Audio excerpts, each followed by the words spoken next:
I have two real loves in my life: rap music and basketball. There are other things, of course, movies, my family, my parents, my grandparents, yada, yada, yada. But mostly, it's about rap music and basketball. And today, I'm going to combine my two obsessions. Rap music and basketball map onto each other very well. I think of all the musical genres, rap music is the closest to a sport. It is the most competitive, combative musical genre. That's how it started. As rap music transitioned from being more about the DJ to being more about the MC, it became more of like a sport. In the parks, people going back and forth, battling, trying to decide who's the best MC, who has the best bars, who has the best rhymes. These are all criteria that rappers throughout the history of rap music have been assessed and graded on. Rap, I think, more so than any genre, can be objectively graded. You can objectively say that this rapper is more lyrical than this rapper. In other genres, it's a little harder. Can you say that Pink Floyd is objectively better than Led Zeppelin? Rapping, rap music, it's a sport.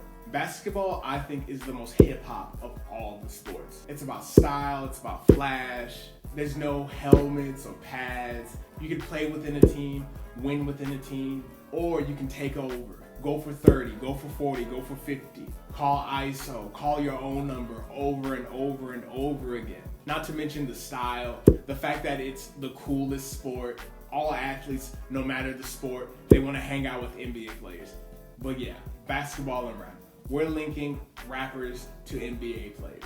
Every single comparison I'm about to make, completely correct, cannot be questioned. If you think any different, you're wrong.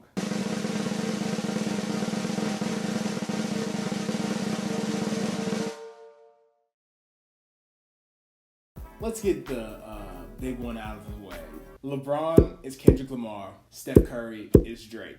I think that's obvious. I don't think I'm reinventing the wheel when I say that.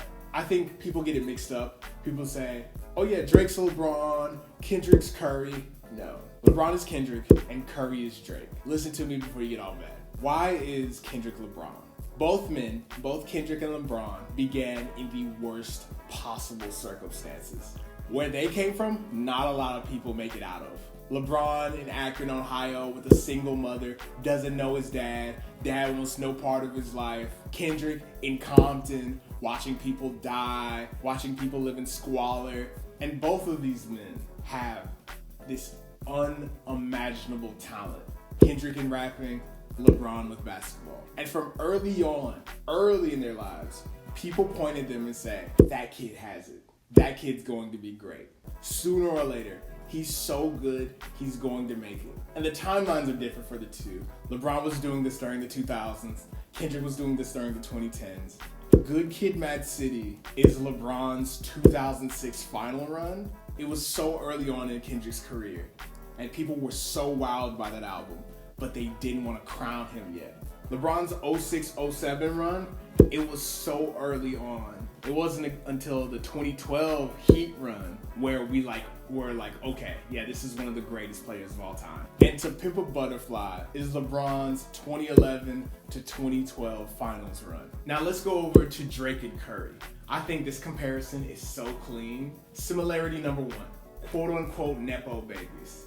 Curry, dad's an NBA star.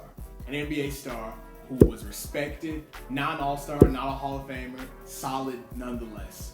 Drake's dad, respected within the music community, not exactly a pop star, not world famous, but within the musician community, he's respected.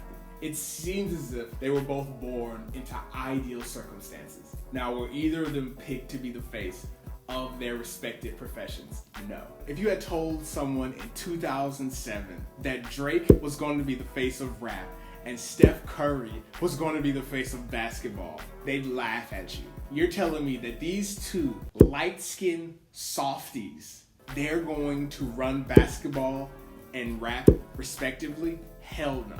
A lot of people think that Curry and Drake ruined their respective games. A lot of people think Drake made rap soft, made rap too commercial. A lot of people think Curry ruined basketball, made it a game of threes and pick and roll. Everyone's playing Curry ball. Curry does have a 3-1 finals record against LeBron, but the only finals that anyone ever talks about is that 3-1 comeback. That Warriors team might forever be remembered for that 3-1 loss. Forever.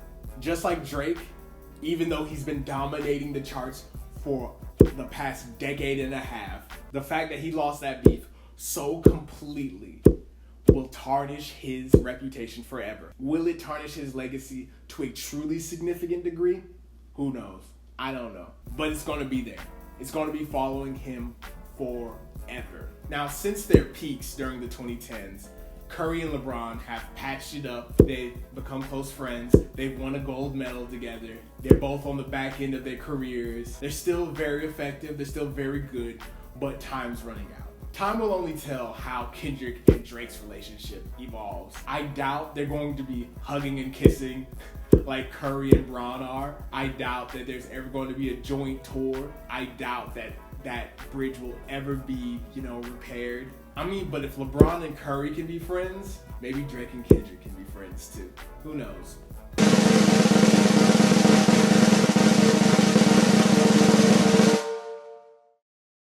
Anthony Edwards and J.I.D., whatever you want to say. Another really clean comparison. They map onto each other so well. Two guys who look like the real thing. Two guys who are supposed to be and still could possibly be at the top of their respective professions. Two people who we have been waiting on to have their MVP season. Two people we've been waiting on to take over the game, to be the best. They have the tools, they have the skills, but it just feels like they keep falling a little short. They make it to the conference finals, but they can't finish it for whatever reason. Ant looks like Michael Jordan. It's crazy, it's uncanny at times how much he looks and plays like Michael Jordan. We all want Ant to be the face of the NBA. We want him to be the biggest star on the planet. Not only does he have the skills on the court, but he also has the charisma for it. He has a personality. He's on a small market team, the smallest market team besides maybe Utah and Milwaukee. But I still think he can do it. I still think he can do it and not get traded to Chicago or Miami or whatever. I think he can do it on Minnesota, but I don't know what he needs to put him over the top. Does he need another star? Does he need to change his playing style? Does he need to shoot more threes or drive more? I don't know. It's the same thing with J.I.D. J.I.D. looks like the real thing. He can keep up with J. Cole. He's been keeping up with J. Cole for years, but there's something missing. He's got a hit song, surround sound. It had a whole viral moment, right? He's got plenty of standout tracks. He can rap with anybody on the fucking planet right now. It just feels like something's missing. Maybe it's that we've seen it before. People have said that with Ant. Do we need another slashing two guard?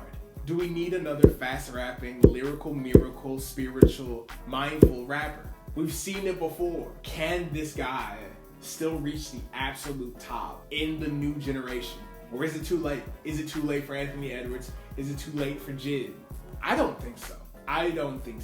I think these growing pains are normal for rappers and NBA players. It's hard to win a title. It's hard to be at the top of the rap game. When you're there, you make it look easy, but it's hard to be the best. And I think Ant and Jid, not only do they have the skills and the look to make it to the top, they have the mentality. They want it. They want it really bad. And that is an absolutely necessary component of being the best.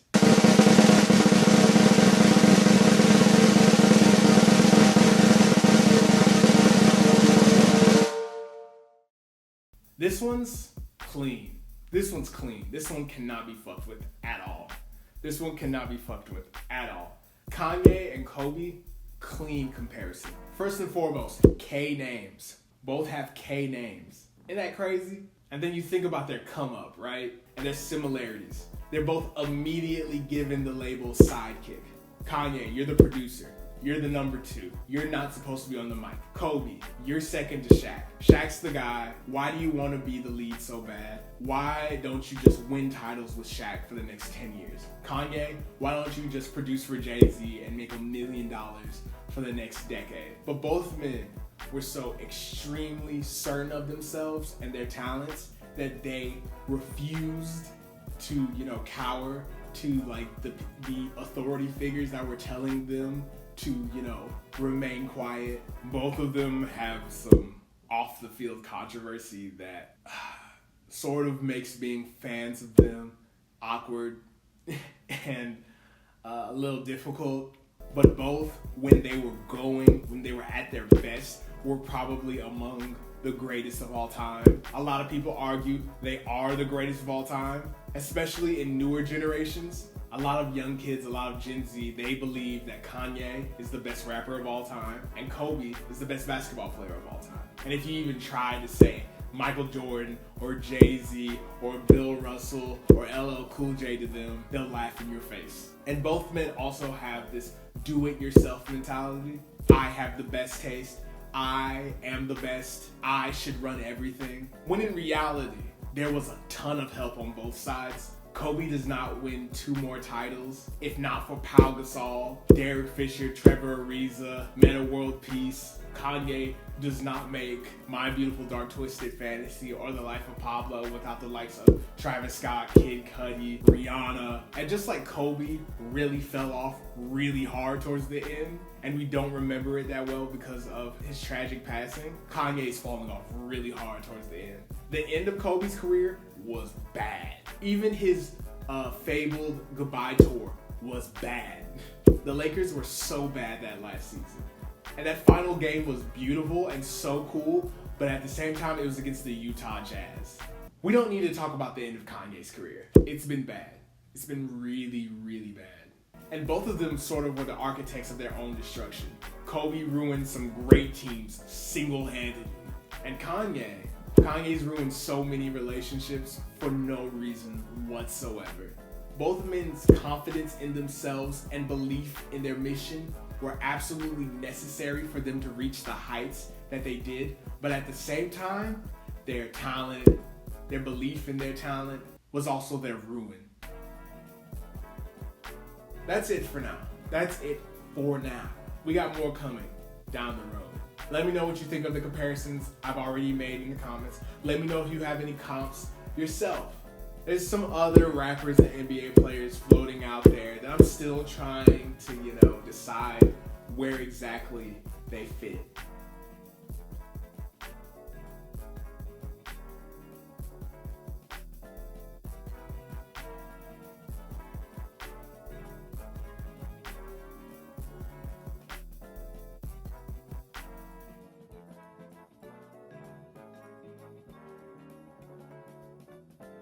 How many records can my records break? More records. But I'm the best.